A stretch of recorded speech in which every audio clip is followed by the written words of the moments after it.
দ্রব্য মূল্যের দাম কমে, কিন্তু বাংলাদেশ 95 জনে মুসলিম যারা অধ্যুষিত বাংলাদেশে রমজান আসলে প্রত্যেকটি দ্রব্য মূল্য বৃদ্ধি পেতে থাকে।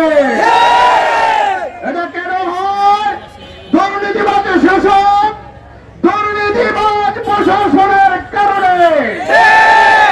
আমরা 2000 ছাত্র জনতার রক্তের বিনিময় 20,000 আহত এবং বন্ধুত্বের বিনিময় একটি স্বাধীন দেশ পেয়েছিলাম। কিন্তু আমরা কি দেখে যেদিন থেকে স্বাধীন হয়েছে তার 1 সপ্তাহ পর থেকে বাংলাদেশের প্রত্যেকটি পাড়ায় মহল্লায় চাঁদাবাজি শুরু হয়েছে। বাংলাদেশের জনগণ আজ অতিষ্ঠ হয়েছে। বাংলাদেশের জনগণের আবার যদি পিঠ দেয়ালের সাথে থেকে যায়, তার একটি দল ভারত পালাতে পেরেছে। আপনারা পৃথিবীর কোথাও পালাতে পারবেন না।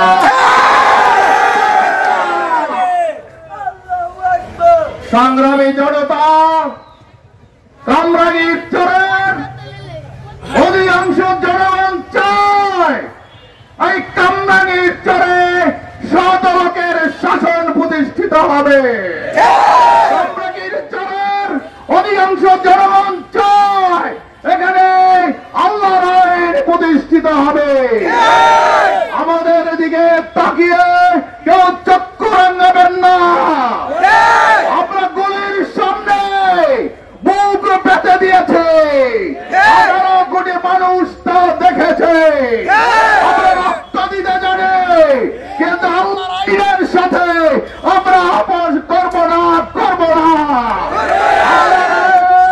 শতলোকের শাসন ছাড়া কামরাঙ্গীর চরের জনগণ অন্য কিছু মেনে নিবে না। অবিলম্বে সকল ব্যবসায়ীদের কাছে আমাদের অনুরোধ থাকবে, আপনারা সারা বছর কম হোক বেশি হোক ইনকাম করেছেন, এই রোজার মাসে রোজাদারদেরকে সেবা দেওয়ার জন্য, দ্রব্য মূল্য নিয়ন্ত্রণে রাখার জন্য সকল ব্যবসায়ীদের কাছে আমাদের অনুরোধ থাকবে। জনতা, আপনারা যারা এই কামরাঙ্গীর চরের দিবসে আমরা আপনাদের পাশে আছি।